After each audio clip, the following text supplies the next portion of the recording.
خواستن از خود اهل بیت علیهم السلام این بلا شک و بلا ریب بلا اشکال می باشد و چون اون ولی ما هست و لسان الله هستند و ما مهربان هستند، همونطوری که خود امام علیه السلام هستند. هر جا که بودی فحرک شفتیک فان الجواب یأتیک، هر جا که بودی لب تکان بده، ما را صدا بزن، ما صدای تو را پاسخ میگوییم. پس عزیزان ما صدای اهل بیت علیهم السلام را صدا بزنیم و در این ایام و در این روزها دوستان عزیز حضرت سید الشهدا امام حسین علیه السلام آگاه هست به شیعیان خودش که کدام دوستدارانش برایش بیشتر گریه میکنند. امام عصر علیه السلام شاهد هستند که کدام یکی از شیعیانشان برایشان بیشتر بکا میکنند و کدام یکی از شیعیان برایشان بیشتر بیتاب هستند. روایت صحیح را ببینید، کتاب شریف کامل الزیارات نوشته مرحوم ابوالقاسم جعفر ابن محمد ابن قولویه القمی رحمت الله علیه، چاپ نشر الفقاهه در قم مقدسه. این باب 32 این کتاب، حدیث 8 در این باب، حضرت امام صادق علیه السلام به عبدالله ابن بکیر این چنین میفرماید: ان الحسین علیه السلام مع ابیه و امه و اخیه فی منزل رسول الله صلی الله علیه و آله. حضرت سید الشهدا امام حسین علیه السلام در کنار جد امجدشان حضرت صاحب رسالت خاتم الانبیا صلی الله علیه و آله و سلم هستند. حضرت سید الشهدا علیه السلام در کنار پدر نامدار ایشان شیر خدا، مولای ما، آقای ما، سید ما، مظهر العجائب، امیر المؤمنین علیه السلام، لنگر زمین و آسمان هستند.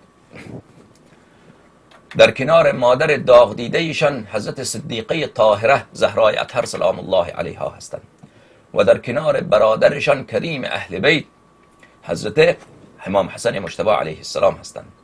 در منزل رسول خدا صلی الله علیه و آله در عرش مبین و معه یرزقون و یحضرون، در آنجا در با اهل بیت اطهار علیهم السلام هستند اعلی و در رزق و نعمت الهی و در کرامت الهی و در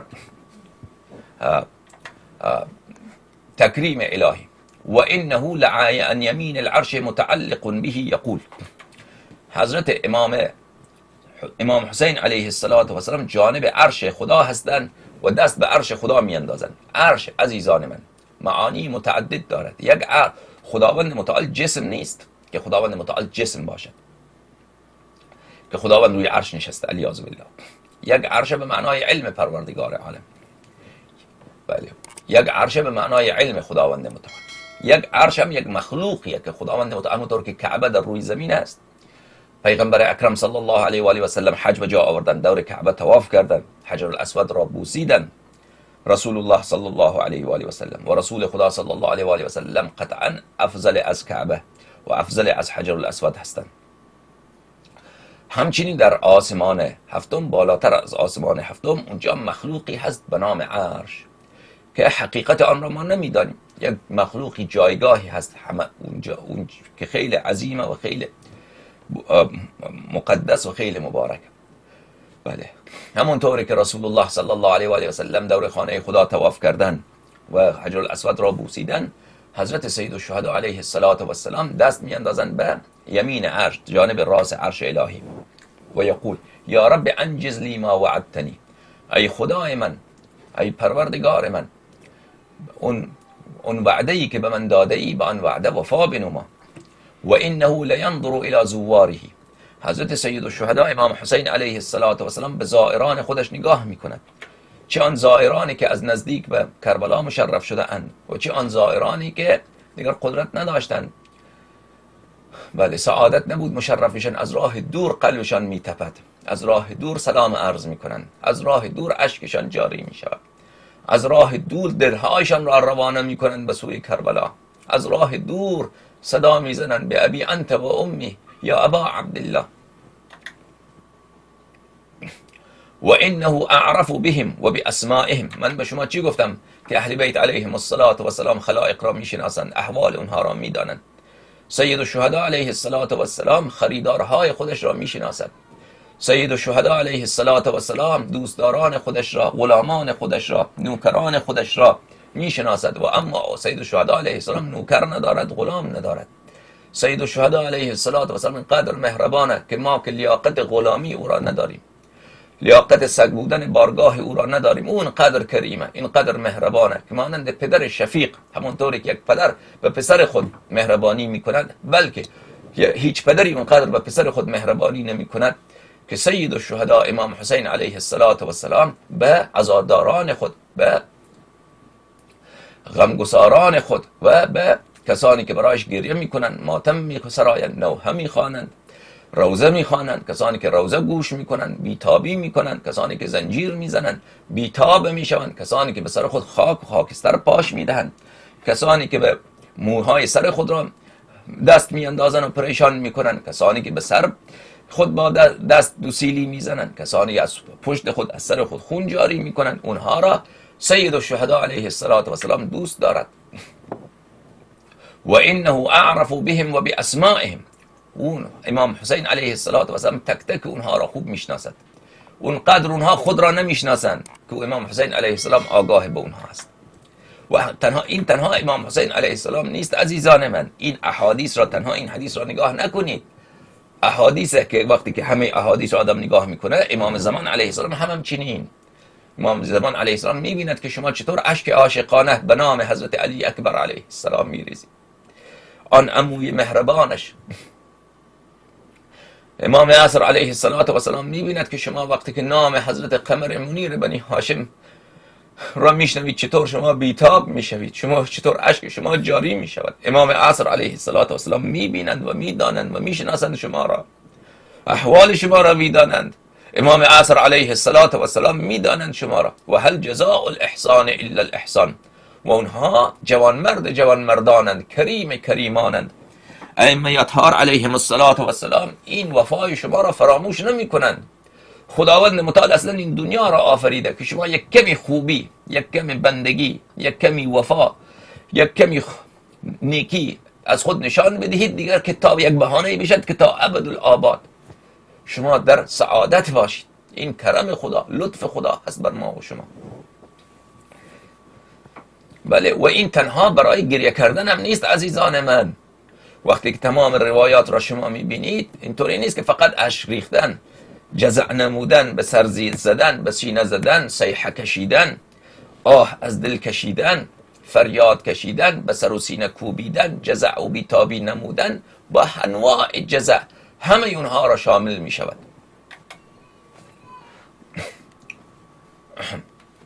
و بی اسمائهم و اسماء آبائهم، اینها را میشناسد، پدر اونها را میشناسد، مادر اونها را میشناسد، اولادشان را، اهل خانهشان را میشناسد.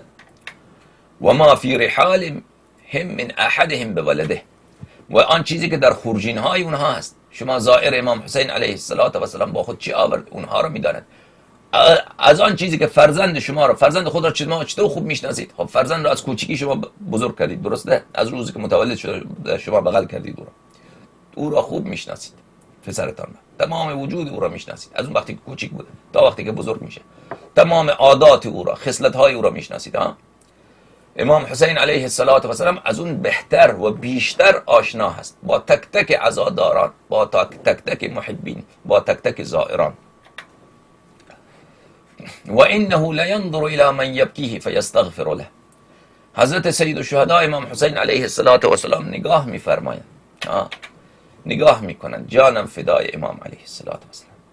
کسانی که برای او گریه میکنند، به گریه کنانش، به عزادارانش، به سینه زنانش، به نوحه خانانش، ماتم سرایانش، کسانی که ماتم میکنند، گریه میکنند اونها را، و میدانند که این شیعیان گناه کرده اند، این شیعیان گناه کرده اند، این شیعیان خیلی لغزیدن، دنیا خرابه. خب او میشناسد مهربانه، پس پدر مهربانتره. دیگر امام حسین علیه السلام دیگر تحمل ندارد که کسی که برای او گریه بکند در نامه اعمال او گناه باقی مانده باشد. خود سید الشهدا علیه السلام با آن لسان پاک طاهر، سید الشهدا علیه السلام با آن آبرویی که او پیش خدا دارد که از تمام زمین و زمان آبروی او عظیم‌تر پیش پروردگار عالم، برای این عزادار گناهکار خودش، پروردگار او هر چی که هست اگر بی نماز بوده، اگر نمازش را درست به جا نیاورده، اول وقت به جا نیاورده، اگر این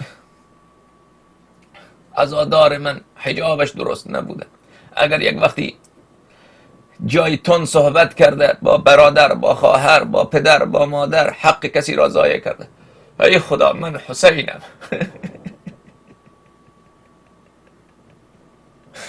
ای پروردگار عالم من حسینم، من حسین از تو میخواهم پروردگار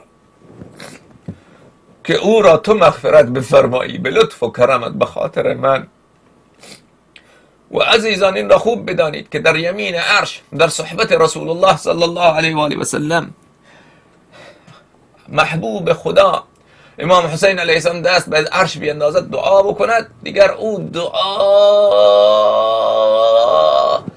100% قبل از این که امام حسین علیه السلام بگوید مستجابه، اجابت شده هست، قطعیه. بعد حضرت سید الشهدا علیه السلام و یسأل اباه الاستغفار له، به پدر بزرگوارشان رسول الله صلی الله علیه و آله و سلم میفرماید که پدر جان یا جده یا خاتم الانبیا، شیعیان من، عزاداران من، محبین من به من اظهار مودت میکنند. ببین این شیعه من اونجا گریه میکند، اشکش جاری شده، اون شیعه من بیتاب شده، اون شیعه من از بیتابی به خود میپیچد، رنگش سرخ گشته اون شیعه من حضرت قاسم علیه السلام را یاد میکند، بیتاب میشود،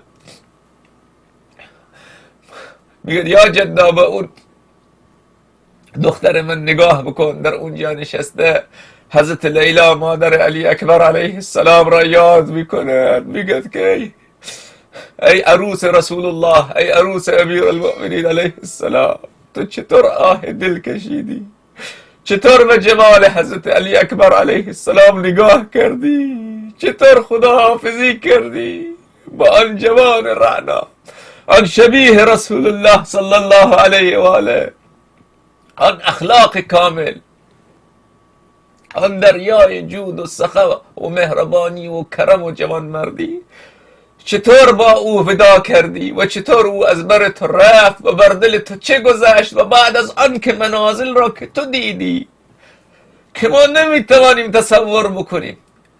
یا جدا این بانو، این شیعه من، این دختر من اونجا این چنین ناله میکنه، گناهانی دارد، شما هم پیش خداوند متعال دعا بکنید.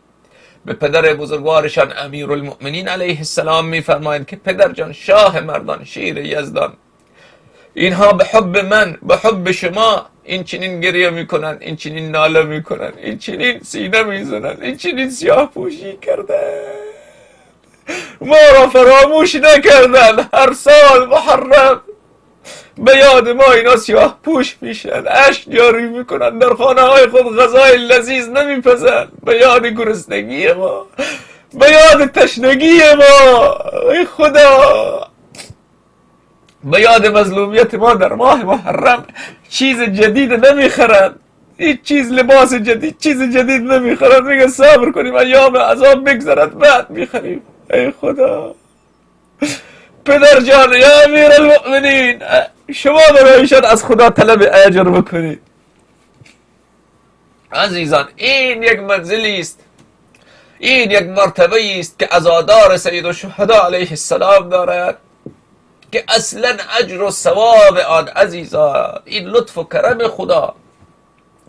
خدا را شاکر باشید که خداوند متعال ما و شما را از امت خاتم الانبیا صلی الله علیه و آله، از شیعیان شاه مردان شیر یزدان امیر المؤمنین علیه السلام، از دوستداران، پیروان، محبین حضرت زهرای اطهر سلام الله علیها، از شیعیان، محبین، دوستداران، پیروان امام مجتبی علیه السلام، و از دوستداران و محبین و عزاداران حضرت ابی عبدالله الحسین علیه السلام و ائمه طاهرین علیهم السلام، بالخصوص آقای ما، سید ما، مولای ما، شهنشاه مشارق و مغارب، امام کریم، باب الحوائج، امام عصر عجل الله تعالی فرجه الشریف قرار داده.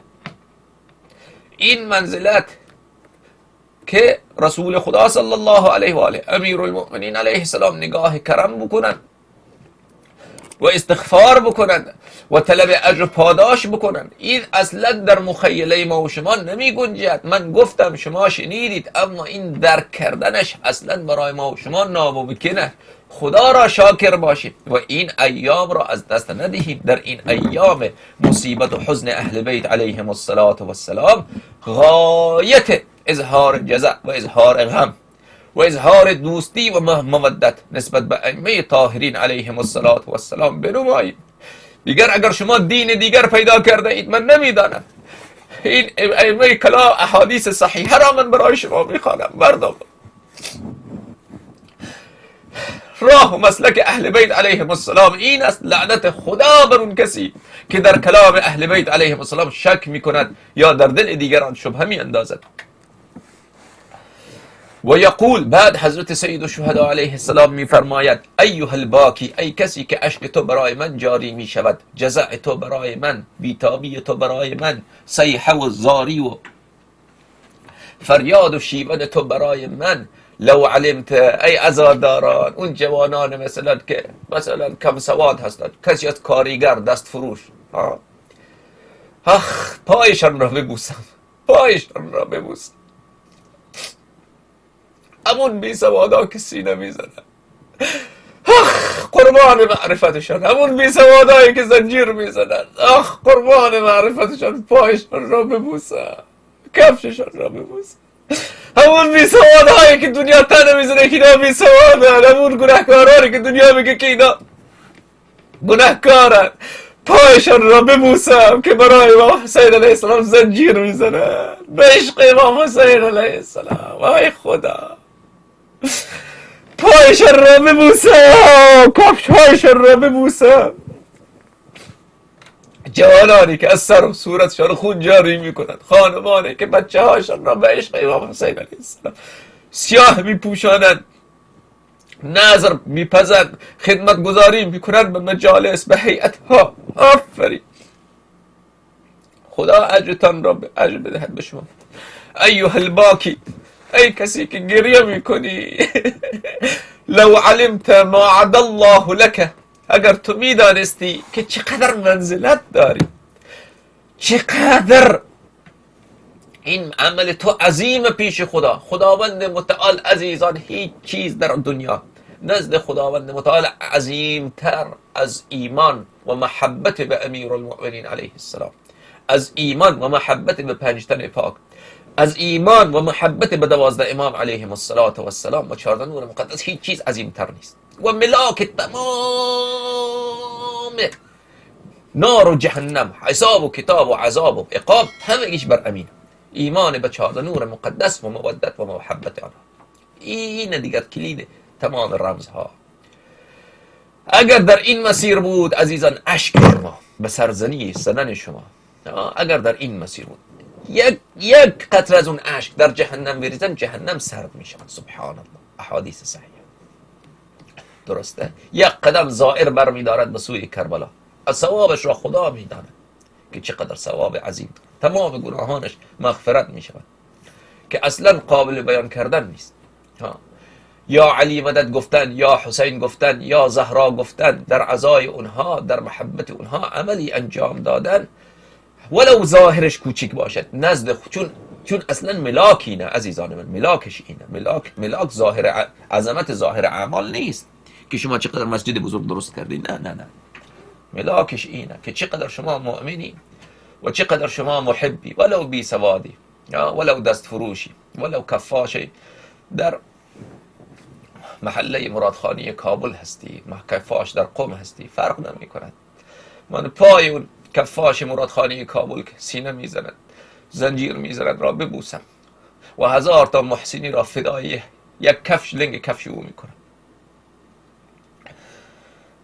ایها الباکی، لو علمت ما عد الله لك لفرحت اکثر مما حزنت. اگر میدانستی که خداوند متعال چقدر اجر و پاداش برای تو آماده کرده، عده، خدا اصلا آماده، منتظر همه اینا، قاصرها از تمام این دنیا 1000 مرتبه بزرگتر. شما از اینجا از امریکا تا کابل برید، مثلا از امریکا تا تهران برید، چقدر مسافتش عظیمه، 1000 مرتبه از این عظیمتر. سرزمین ها همش قصر، همش حور العین، همش ولدان مخلدون، همش غذاهای لذیذ، همش بستان ها، پرندگان خوشالحال ها، درخت ها که برگ هایش همش طلا، برگ هایش همش خاک زیرش همش زعفران، یاقوت، در و یاقوت و زبرجد و زمرد و فیروزه و سنگ های بسیار گران قیمت، آبشارها، چشمه های از عسل، چشمه های از شیر، چشمه های شراب، چشمه های آب، رنگارنگ از هر طرف. یا سبحان الله، سبحان الله، سبحان الله، سبحان الله، سبحان الله. برای ابدالآباد. نه اونجا آدم مریض میشه، نه آدم اونجا غمی دارد، نه حزنی دارد. خود آدم، پدر و مادر آدم به برکت این عزاداریه از عذاب نجات میشه، اونجا با آدم ساکن میشه، اولاد آدم همگی. چه خوب، چه زیبا، از این چه بهتر. اگر شما میدانستید که اونجا خداوند متعال چقدر عظمت و چقدر جلالت و چقدر اسباب راحتی و خوشی برای شما آماده کرده، دیگر اصلا اینقدر خوشحال میشدی که عزاداری از یادت میرفت. و انه لا یستغفر له من كل ذنب و خطیئه. و امام حسین سید الشهدا علیه السلام برای عزادارش از هر گناهی که کرده، خطایی که کرده، نمازش وقتی مثلا درست نخوان، نمازش را مثلا وضویش درست نبود، روزش درست نبود، یک جایی به نامحرم نگاه کرد، یک جایی به یک کسی فحش داد، هر گناهی که کرده، شرط این که از ایمان خارج نشده باشه. اگر از ایمان خارج شد دیگر او هیچ فایده